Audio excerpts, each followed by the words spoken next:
வேறு லெவலில் மாசான எபிசோடு வந்திருக்குன்னே சொல்லலாம். நம்ம ராஜா வந்து பிச்சு ஒத்துட்டாரு. மிஸ் பண்ணாமல் ஃபுல்லோடையும் கேளுங்க. இந்த வீடியோ பிடிச்சிருந்துச்சுன்னா லைக் பண்ணி நம்ம சேனல் கண்டினியூவாக ஆதரவு வந்துட்டாங்க. நவீனும் கடைக்கு வந்திருக்காங்க. இந்த விஷயத்த வந்து சந்திரகலா தெரிஞ்சுக்கிட்டு அதிகாரிக்கு ஃபோன் அடித்து சொல்லிட்டாங்க. உடனே வேக வேகமாக அவங்களும் வராங்க. வந்த உடனே இது மாதிரி நவீன் இங்கே தான் இருக்கான்னு எனக்கு தகவல் வந்து கிடச்சிருக்கு. ஆமாம் சார், நாங்கள் எங்கே போனாலும் அவன் பின்னாடியே வந்துடுவான், நீங்கள் தேடி பாருங்கள் சார் அப்படின்னு சொல்லும்போது அப்படியே தேடிக்கிட்டு இருக்காங்க. என்னங்க எல்லாரும் இப்படியெல்லாம் பேசிகிட்டு இருக்காங்க, நவீன் இங்கே இருக்கானா இல்லையான்னு தெரியலையே அப்படின்னு சொல்லும்போது துர்கா வந்து சொல்கிறாங்க. ஆமாம் மாமா, நான் தான் புடவை வந்து செலக்ட் பண்ணுறதுக்காக அவரை வந்து கூப்பிட்டுருந்தேன். அவர் செலக்ட் பண்ண புடவை தான் இந்த மஞ்சள் கலரும் ரெட் கலருங்கிற மாதிரி சொன்னோன்னே இப்போ ரொம்ப முக்கியம் என்னத்தை சொல்கிறதுங்கிற மாதிரி ராஜா வந்து திங்க் பண்ணிகிட்டு இருக்கிறப்ப, ஏண்டி இதை முன்கூட்டியே சொல்ல மாட்டியா? அக்கா விளையாட்டு போக்கில் ஏதோ பண்ணிட்டேங்க்கா, நீ தான்க்கா உதவி பண்ணணும்னு சொன்னோன்னே சரி ஏதாவது ஒன்று பண்ணுங்கன்னு சொன்னோன்னே வேக வேகமாக நம்ம ராஜா மாட்டுக்கும் நவீன் முன்னாடி வந்து நிற்கிறாங்க. அந்த இடத்துல இது எல்லாத்தையும் தூரத்துலேருந்து பார்க்குறாங்க. துர்காவும் ரேவதியும் அப்படியே வந்து பக்கத்தில் வந்து நின்றுட்டுருக்காங்க. கார்த்தி, நான் இங்கே வந்துட்டேன்ப்பா, இங்கே அதிகாரி வருவாங்கன்னு தெரில, நீ தான்ப்பா எனக்கு உதவி செய்யணும். என்கிட்ட கேட்டாடா இங்கே வந்த, அப்படி கேட்காம இங்கே வந்துவிட்டு இப்போ என்னடா உதவி செய்யுங்கிற மாதிரி என்கிட்ட கேட்குற? அப்படியெல்லாம் சொல்லக்கூடாது, நீ தானப்பா கதாநாயகன், எந்த பிரச்சனை வந்தாலும் நீ தான் சமாளிக்கணுங்கிற மாதிரி சொல்லும்போது, ஆமாண்டா ஆகுனா இதை ஒன்று சொல்லிடுங்கடா, எல்லாத்தையும் வந்து என் மேலேயே தூக்கி வைங்க அப்படின்னு சொல்லிகிட்டு இருக்கிறப்ப 4-5 பேர் பெட்டியில் அப்படியே வந்து பார்சல் எல்லாத்துக்கும் வெளியில் போகிறதுக்காக புடவையெல்லாம் அடுக்கி வைக்கிறாங்க. இப்போதைக்கு வேறு வழியே இல்லை, அவங்க போனதுக்கப்புறமேட்டுக்கு இந்த பெட்டியில் ஏதாவது ஒரு இடத்துல நீ உட்காந்தாதான் உண்டுங்கிற மாதிரி சொல்லிவிட்டு இங்கே உட்காரு. இதுக்குள்ளேயா? இதுக்கு வேறு வழி இல்லைப்பா, இதில் உட்காந்தாதான் நீ தப்பிக்க முடியும்னு டக்கு டக்குன்னு அதில் இருக்கிற புடவையெல்லாம் வெளியே தூக்கி வச்சுட்டு அந்த இடத்துல இவர் வந்து உட்காந்துடுறாரு. நம்ம நவீனை உட்காந்ததுக்கப்புறம் மேலேயும் நிறையா புடவையெல்லாம் அடுக்கி வச்சிடுறாங்க. அதுக்கப்புறம் ஒவ்வொரு பெட்டியாக வந்து எடுத்துகிட்டு போயிட்டே இருக்காங்க. கடவுளே, எப்படி இருந்தாலும் பெட்டியை பத்திரமா வெளியில் வந்து கூட்டிகிட்டு போயிடணும், யாருக்கும் எந்த சந்தேகமும் வந்துடக்கூடாதுங்கிற மாதிரி யோசிச்சுக்கிட்டு இருக்காங்க. அங்கே இருக்கிற நம்ம துர்கா ரேவதி எல்லாரும் திங்க் பண்ணிகிட்டு இருக்காங்க. அப்போன்னு பார்த்து கடையிலேருந்து எல்லா பெட்டியும் வெளியே எடுத்துகிட்டு வராங்க. அதிகாரி வந்து தடுத்துட்றாங்க. என்னப்பா மொத்தம் இங்கே எத்தனை பெட்டி இருக்குங்கிற மாதிரி கேட்ட உடனே 4 பெட்டி இருக்குது சார், பார்சலுக்கு வந்திருக்கு, நாங்கள் தான் ஃபுல்லாக அடுக்கி வச்சோம். சரி தம்பி, இருக்கிற எல்லா பெட்டியும் முதல்ல எடுத்துகிட்டு வா அப்படின்னு சொன்னோன்னே எடுத்துகிட்டு வராங்க. 4 பெட்டியும் எடுத்துகிட்டு வரப்போ வந்து 3 தான் ஃபஸ்ட் ஸ்டார்டிங்கில் எடுத்துகிட்டு வந்திருக்காங்க அந்த இடத்துல. அப்போன்னு பார்த்து 2 பெட்டியை வந்து திறந்து வைக்கிறாங்க. அங்கே இருக்கிற புடவையை எல்லாத்தையும் எடுக்கிறாங்க. ஒவ்வொரு பாக்ஸாக வந்து திறந்து பார்த்துக்கிட்டு இருக்காங்க. இதில் எங்கேயும் நவீன் கூட இருக்கலான்னு சொல்லிட்டு ஒவ்வொரு பாக்ஸாக வந்து திறந்து புடவையெல்லாம் வந்து இருக்கான்னு சொல்லி அந்த இடத்துல கரெக்டாக வந்து பார்த்துட்டு இருக்காங்க. அச்சச்சோ, நவீன் வேற எதில் உட்காந்துருக்கான்னு தெரியலையே, அப்படி இருக்கிற சூழ்நிலையில் கடவுளே நீ தான்ப்பா வந்து காப்பாற்றணும், நான் ஆசைப்பட்டேன், அதனால தான் எல்லாமே இப்படியெல்லாம் நடந்திருக்கு, நீ தான்ப்பா உதவி செய்யணும், தயவு செஞ்சு உதவி செய்ப்பா, நான் ஏதோ தப்பாக வந்து பண்ணியிருந்தா என்னை மன்னிச்சிருங்கிற மாதிரி சாமியை வந்து கும்பிட்டுட்டு இருக்காங்க துர்கா. அந்த இடத்துல ராஜா எதில் உட்காந்துருக்கான்னு தெரியுமா அப்படின்னு சொல்லி துர்கா வந்து கேட்குறாங்க. அதெல்லாம் சத்தியமாக தெரியாது, நீங்கள் 2 பேரும் அமைதியாக இருங்க, நான் பார்த்துக்கிறேன், ஆனால் கொஞ்சம் கஷ்டம்தான், இதை திசை திருப்பணுன்னா அவ்வளோ ஈஸியான விஷயம் இல்லைங்கிற மாதிரி சொல்கிறப்ப கேஷுவலாக வந்து வராங்க.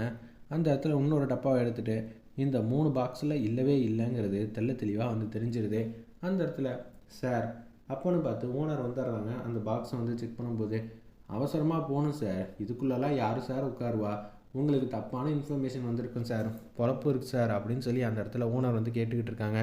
உடனே என்ன பண்ணும் எது பண்ணும் சுத்தமாக தெரியாமல் யோசிச்சுட்ருக்காங்க நம்ம அதிகாரிகள்லாம். அப்போன்னு பார்த்து மயில் வாகனத்துக்கிட்ட சொல்கிறாங்க, நீங்கள் இந்த பருதா போட்டுட்டு வேகமாக வந்து ஓடணும், அப்படி ஓடினா மட்டும்தான் நவீனை காப்பாற்ற முடியும். என்னப்பா நவீன் எங்கே இருக்கான், நம்ம வீட்டில் தானே இருக்கான்?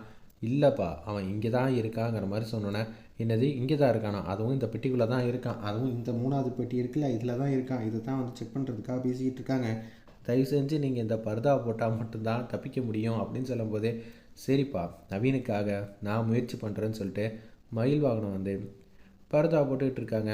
சரிங்க, ஒரு 5 நிமிஷம் ஆகுமா, இந்த பெட்டியில் இருக்கா இல்லையான்னு பார்த்துட்டு நாங்கள் பார்த்ததுக்கப்புறம் தான் நீங்கள் உங்கள் வேலையை வந்து பார்க்கணுங்கிற மாதிரி சொன்னோன்னே அப்படியே பேசிக்கிட்டே இருக்காங்க. அப்போன்னு பார்த்து பருதாவை போட்டுட்டு அவங்க முன்னாடியே நம்ம மயில் வாகனம் வந்து ஒரு சைடு வந்து ஒளிஞ்சிக்கிறாங்க. ஒளிஞ்சிக்கிட்ட உடனே அப்படியே வேகமாக வந்து ஓட ஆரம்பிச்சிடுறாங்க.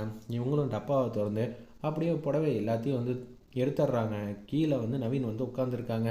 மேலே வந்து நின்று பார்த்தா ஐயோ அதிகாரி இருக்காங்க, நான் மாட்டிக்கிட்டேனா அப்படின்னு சொல்லி யோசிக்கும் போது டக்குன்னு மயில் வாகனம் வந்து வெளியில் வந்து வேகமாக வந்து ஓடுறாங்க. உடனே புடவை எல்லாத்தையும் பொத்துன்னு கீழே போட்டோன்னே அந்த இடத்துல நவீன் உட்காந்துருக்கிறது மறைஞ்சிருது. உடனே அட்டையை வந்து கட்டுங்கப்பா, சீக்கிரம் எடுத்துகிட்டு போங்க, இல்லாட்டி இன்னும் தாமதமாக போகுதுன்னு சொல்லிட்டு அப்படியே ஒரு வண்டியில் வந்து ஏறி வந்து உட்கார வைக்கிறாங்க. வேறு லெவலில் மாசம் இருந்துச்சுன்னே சொல்லலாம் அந்த சீன்லாம். அப்போன்னு பார்த்து மயில் வாகனம் வேக வேகமாக போய் எஸ்கேப் ஆகிடுறாரு அங்கேருந்து. என்னது நம்மளோட மாப்பிள்ளையை காணுமே, பாத்தியாக்கா அவனுக்கு இதே வேலையாக போச்சு, நவீன் இங்கே தான் இருக்கான், போய் பிடிச்சிருங்கிற மாதிரி அதிகாரிகிட்டலாம் வந்து சொல்லிகிட்டு இருக்காங்க. அப்போன்னு பார்த்து பின்பக்கமாக வந்து பரதாலாம் வந்து கழட்டி வச்சுட்டு மயில் வாகனம் கேஷுவலாக வந்து நிற்கிறாங்க. யார் மாமா வந்து ஓடினது, வேறு யார், நம்ம மயில் வாகனம் தான். உன் காதலுக்காக நான் எவ்வளோ கஷ்டப்படுறேன், இதெல்லாம் பார்த்து தெரிஞ்சுக்கம்மா, யாருக்கும் தெரியாமல் எந்த விதத்துலையும் திட்டம் போடாத, சாரி மாமாங்கிற மாதிரி துர்கா வந்து கேட்டுட்ருக்காங்க. வேறு லெவல் இருந்துச்சுன்னே சொல்லலாம் அந்த சீன்லாம். துர்கா ஆசைப்படலாம், ஆனால் அந்த ஆசை அளவுக்கு அதிகமாக இருக்கக்கூடாது.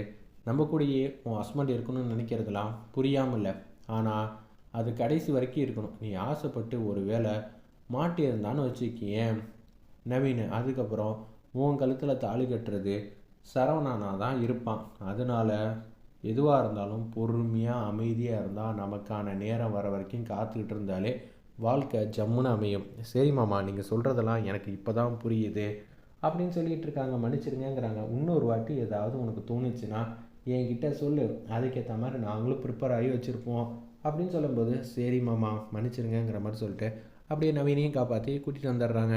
அப்பா கார்த்தி இருக்க பயமே, இனிமேட்டு என்ன வேணான்னு செய்யலாங்கிற மாதிரி யோசிக்கிறப்ப, நல்லா சொல்லு, கடைசியில் வந்து நாங்கள் தானே இன்னொரு திட்டம் போட்டோம், உன்னை அப்படியே வந்து கூட்டிகிட்டு போயிருப்பாங்கடா, ஜஸ்ட்டு மிஸ்ஸு, ஏதோ இந்த மனுஷன் வந்து வேக வேகமாக வந்து ஓடினதுனால இவர் மாட்டியிருந்தாலும் கடைசியில் நீ அந்த டப்பாவில் தான் இருக்கேன்னு அவங்க கண்டுபிடிச்சிருப்பாங்க அப்படின்னு சொல்லிகிட்டு இருக்காங்க. அல்டிமேட்டாக இருந்துச்சுன்னே சொல்லலாம் அந்த சீன்லாம்.